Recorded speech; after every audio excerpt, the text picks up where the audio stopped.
Oke, baik, assalamualaikum warahmatullahi wabarakatuh, dan salam sejahtera untuk kita semua.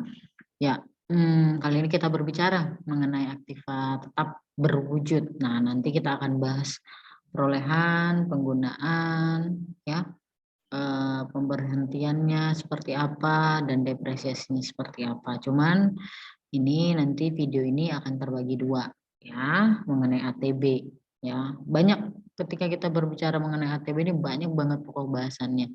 Jadi silahkan ya dilihat-lihat videonya. Oke. Nah, baik, ketika kita berkunjung ke sebuah perusahaan, ya, eh, kita akan melihat bahwa di dalam menjalankan kegiatan usahanya, begitu ya, sebuah perusahaan itu pasti melibatkan berbagai macam barang, gitu ya. Nah, dan ketika kita berbicara mengenai barang-barang itu, ya, barang yang ada di perusahaan itu ada dua kemungkinan, ya. Kemungkinan yang pertama apa? Barang itu merupakan milik perusahaan. Nah, yang kemungkinan kedua, barang itu bukan milik perusahaan. Nah, artinya ya ketika barang itu merupakan milik perusahaan, ya, bukan milik perusahaan, bisa jadi itu merupakan titipan, ya, titipan dari orang lain begitu ya, atau disewa begitu ya, dan lain sebagainya. Nah, barang yang digolongkan sebagai aktiva perusahaan itu adalah barang-barang yang memang milik perusahaan, begitu ya. Nah, secara garis besar kita ketahui, sudah kita pelajari juga ini di AKM 1, bahwa aktiva itu terbagi 3 secara garis besar, begitu ya. Apa itu aktiva lancar, aktiva tetap, dan aktiva lain-lain. Nah, kalau misalnya kita ingat kembali, aktiva tetap itu apa? Kekayaan perusahaan yang ini ya, yang memiliki manfaat ekonomis lebih dari satu periode akuntansi, gitu ya. Nah, aktiva lain-lain itu yaitu kekayaan perusahaan yang memang tidak dapat digolongkan ke dalam aktiva lancar ataupun aktiva tetap, ya. Nah, jadi aktiva lancar di bawah 1 tahun, ya, tidak lebih dari satu periode akuntansi. Kalau aktiva tetap lebih dari satu periode akuntansi, sedangkan aktiva lain-lain itu yang tidak dapat digolongkan begitu ke dalam aktiva lancar maupun aktiva tetap. Nah, ketika kita bukan hari ini kita berbicara mengenai aktiva tetap, ya. Kita tahu bahwa aktiva tetap itu dikelompokkan lagi menjadi 2 macam, ya. Aktiva tetap berwujud dan aktiva tetap tidak berwujud. Nah, kali ini kita akan membahas mengenai aktiva tetap berwujud, ya. Nanti aktiva tetap tidak berwujud nanti kita akan bahas. Oke, nah baik. Di sini ya kita dibawa kembali, diingatkan kembali ya. Kita yang pertama sekali akan mempelajari yang namanya pengertian dan karakteristik aktiva tetap berwujud, ya. Kalau misalnya kita lihat di dalam laporan keuangan neraca begitu ya, pada umumnya itu jumlah komponen dari aktiva tetap itu kalau kita lihat itu lebih besar dibandingkan komponen aktiva lainnya. Nah, di sini kita bisa menilai bahwa peranan aktiva tetap berwujud itu sangat penting ya, sama-sama penting, sangat penting ya. Nah, jadi bisa juga kita ketahui bahwa peran dari aktiva tetap berwujud itu berbeda ya antara satu perusahaan dengan perusahaan lainnya, antara perusahaan A dengan perusahaan B begitu ya. Nah, perbedaan peranan itu tergantung sifat ya, tergantung jenisnya dan terlebih tergantung jenis usahanya ya, macam usahanya.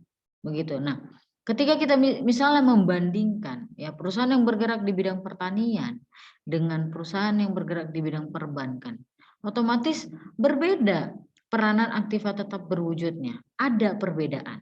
Nah, itu maksudnya ya. Nah, jadi balik lagi kita diingatkan kembali apa pengertian aktiva tetap berwujud itu. Ya, aktiva tetap berwujud itu adalah aktiva yang memiliki bentuk fisik, ya. dan digunakan oleh perusahaan dalam melaksanakan operasi normal serta ya memiliki manfaat dalam jangka panjang. Jadi artinya apa? Relatif permanen dia. Ya, ketika kita melihat ya di dalam standar akuntansi keuangan ya di PSAK nomor 16 edisi revisi 2002, nah di situ dikatakan bahwa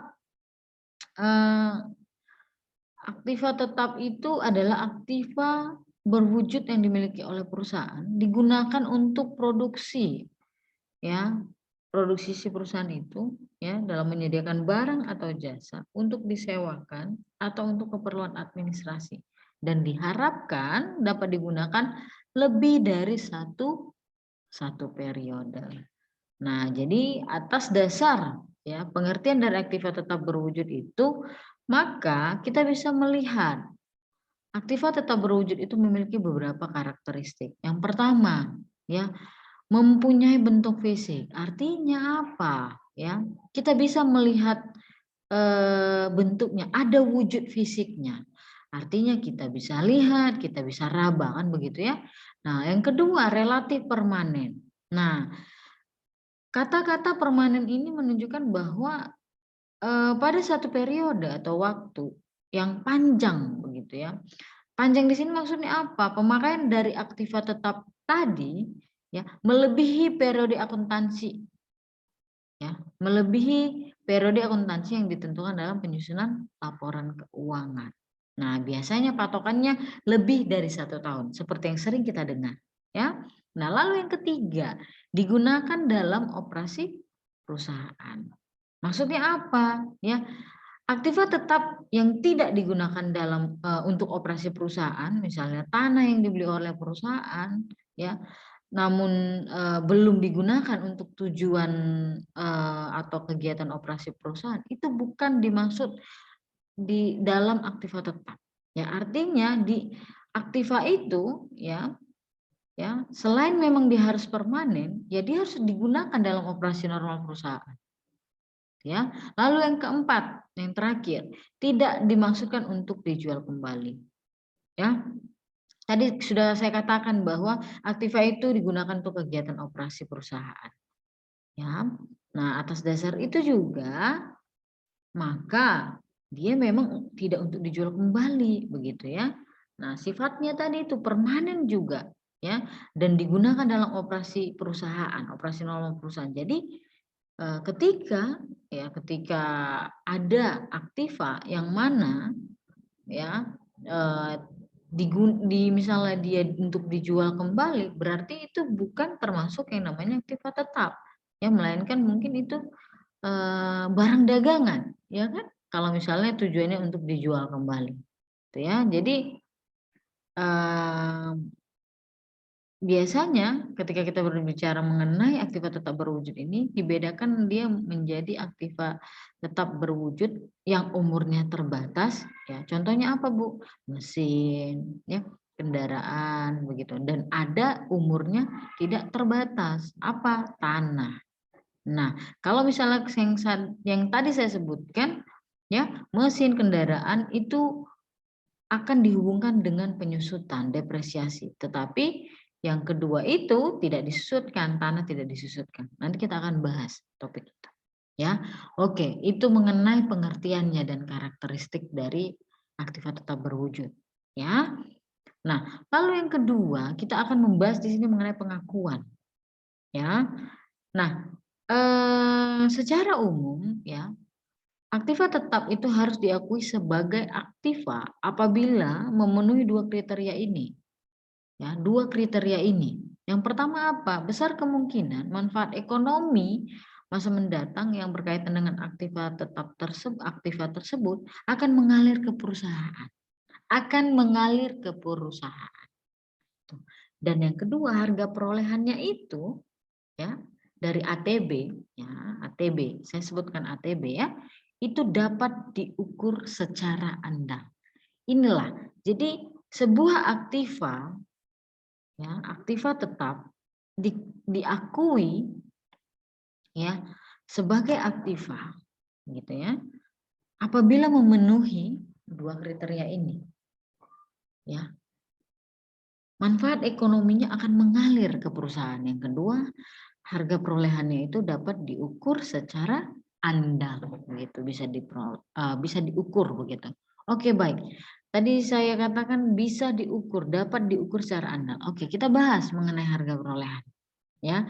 Nah, ketika berbicara mengenai harga perolehan, ya, dasar pencatatan aktiva tetap berwujud ini tadi adalah harga perolehan atau cost, ya. Jadi pada saat aktiva tetap diperoleh harus dicatat sebesar harga perolehannya. Apa itu harga perolehan?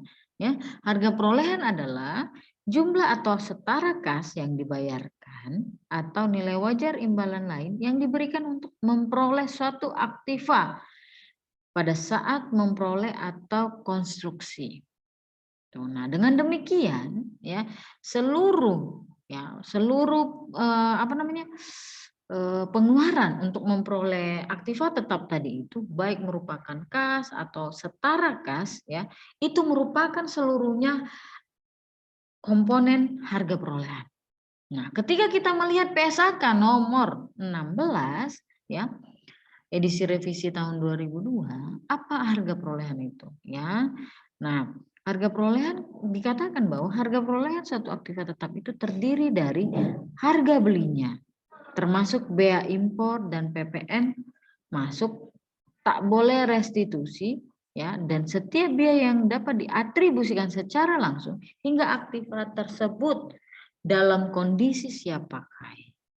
Ya, jadi setiap potongan dagang ataupun rabat itu yang dikurangkan dari harga pembelian. Ya, itu. Jadi itu menurut PSAK nomor 16. Nah, tadi ada kata-kata contoh, ada kata-kata biaya yang langsung dapat diatribusikan, ya. Apa contohnya itu? Ya, contoh biaya yang dapat diatribusikan adalah biaya persiapan tempat, gitu ya, biaya pengiriman awal, biaya simpan, bongkar muat, pemasangan, profesional, ya, estimasi, pemindahan aktiva, persiapan lokasi dan lain sebagainya. Begitu ya. Nah, ketika kita berbicara mengenai harga perolehan itu tadi, ya, harga perolehan itu dibagi dua, gitu ya, harga perolehan asli sama tambahan atas harga perolehan asli. Nah, kalau misalnya harga perolehan asli itu adalah seluruh pengeluaran yang layak dan diperlukan pada saat aktiva itu diperoleh. Nah, kalau tambahan, dia itu pengeluaran-pengeluaran yang menyangkut aktiva tetap selama kepemilikan dan penggunaannya. Nah, gitu ya. Jadi harga perolehan itu dibagi dua lagi, gitu. Nah, lalu ketika kita berbicara mengenai penentuan harga perolehan, nanti kita di sini akan membahas, ya, penentuan harga perolehan untuk beberapa jenis ATB. Apa itu? Tanah, bangunan, mesin, alat pabrik, ya, mebel, peralatan kantor, kendaraan, alat kecil dan alat pembungkus.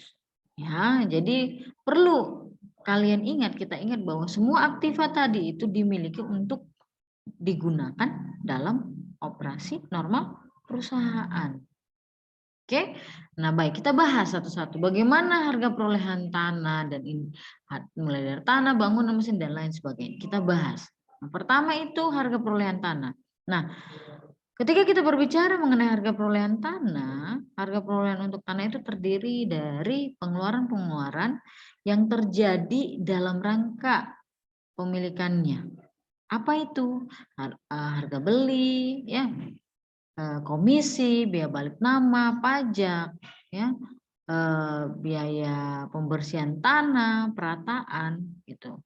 Nah, perlu juga kalian ketahui bahwa ada nanti timbul biaya-biaya yang diperlukan untuk menambah manfaat tanah itu. Seperti apa? Ketika kita memagari, begitu ya, di sekelilingnya, gitu. Lalu kita buat trotoar, ya, dan lain sebagainya. Nah, jadi pengeluaran-pengeluaran itu tidak termasuk komponen harga perolehan tanah, tetapi nanti akan dicatat, ya akan dicatat dalam akun tersendiri dia. Misalnya tadi apa pagar, ya pagar kita buat, ya begitu. Oke. Nah yang kedua harga perolehan bangunan. Seperti apa sih Bu, gitu ya? Harga perolehan bangunan itu antara lain itu meliputi harga beli, ya, biaya perbaikan sebelum gedung itu dipakai, ya, komisi pembelian, ya, biaya balik nama, begitu ya. Nah itu untuk harga perolehan bangunan. Nah kalau misalnya bangunan itu dibuat sendiri, maka harga perolehannya apa? Ya, biaya-biaya pembuatan bangunan itu. Ya, biaya perencanaannya, biaya bunganya dan lain sebagainya. Ya, oke. Jadi beda ketika kita beli sendiri sama kita bangun sendiri dan langsung kita bangun sendiri berbeda dan kita beli begitu ya, berbeda. Oke, baik. Nah, sekarang harga perolehan mesin dan alat pabrik. Nah, harga perolehan mesin dan alat pabrik ini meliputi apa? Pengeluaran seperti apa? Fakturnya, ya harga fakturnya, pengangkutannya, asuransinya, pemasangan, percobaan, begitu. Nah, perlu juga kita ketahui bahwa bila mesin dan alat pabrik itu diperoleh dengan jalan menyewa, maka biaya sewa itu tidak merupakan harga perolehan. Tetapi itu merupakan apa? Biaya sewa pada periode terjadi. Ya. Nah, lalu yang keempat, harga perolehan mebel dan peralatan kantor.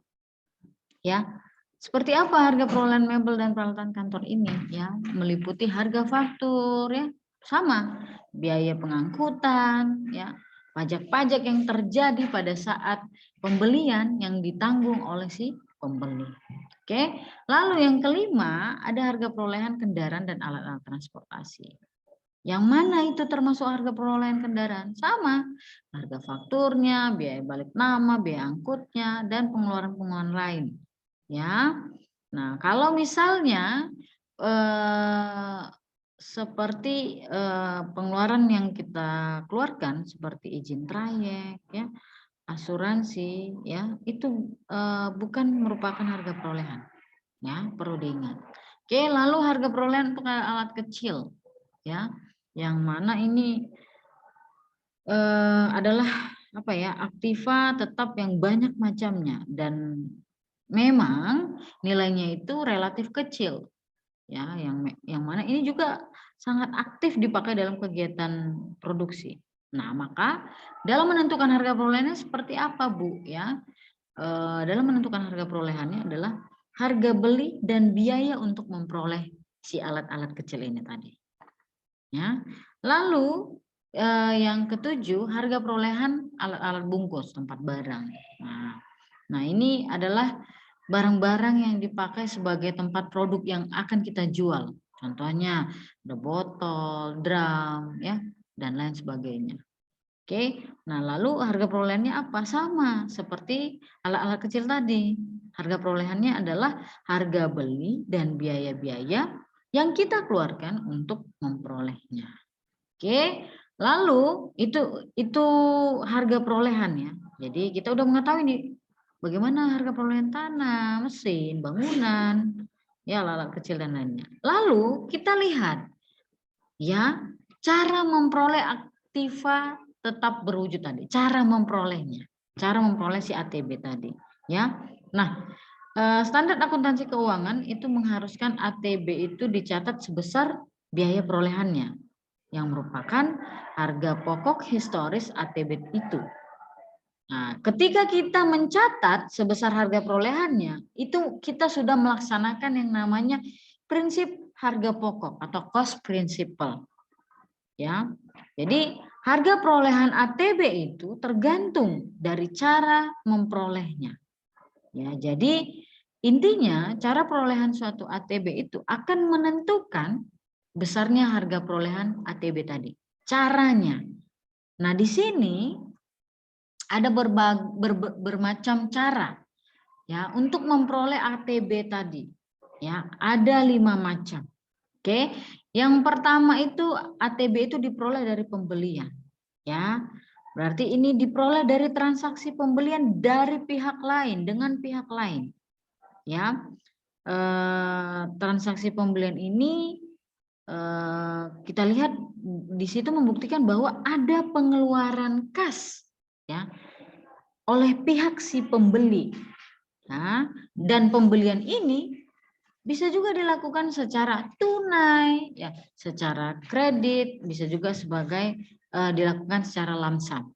Ya, itu dari pembelian. Lalu yang kedua dari mana? Membuat sendiri. ATB itu diperoleh dengan cara membuat sendiri. Ya. Nah, jadi perolehan ATB itu bisa dengan cara membuat itu sendiri. Membuat ATB itu. Nah, jadi dalam hal membuat ATB sendiri, perusahaan membeli bahan-bahannya begitu ya. Perusahaan membeli bahan-bahannya, mengupah pekerjanya dan membiayai pembuatannya. Nah, itu dia. Lalu yang ketiga, ya dari hasil pertukaran dengan aktiva tetap berwujud milik perusahaan. Ya, ini pertukaran ya, dan pertukaran itu bisa dilakukan dengan tambahan kas begitu ataupun tidak ada sama sekali ya. Jadi bisa pertukarannya itu sejenis, bisa juga tidak begitu ya. Nah, lalu ada yang keempat, diperoleh dari pertukaran dengan surat berharga. Nah, kalau tadi dengan ATB, ATB sama ATB begitu ya, bisa yang sejenis, bisa tidak sejenis. Nah, yang ini dengan surat berharga. Ya, dengan surat berharga. Jadi surat berharga di sini bisa digunakan untuk membeli ATB. Ya, berupa apa? Saham bisa ya, kita gunakan saham atau surat utang obligasi yang diterbitkan oleh perusahaan yang bersangkutan. Lalu yang kelima, ATB yang diperoleh dari pemberian ya, bisa temuan begitu ya. Nah, jadi ini apa ya, aktiva tetap berwujud itu tadi kita peroleh dari pemberian, ada yang memberi, ya kan? Jadi kalau ada yang memberi, artinya apa? Nggak akan ada pengorbanan yang ekonomis begitu yang dilakukan oleh perusahaan, gitu. Oke, baik. Nah, nanti yang 5 itu akan saya bahas di video selanjutnya. Oke, baik, saya akhiri. Assalamualaikum warahmatullahi wabarakatuh dan salam sejahtera untuk kita semua.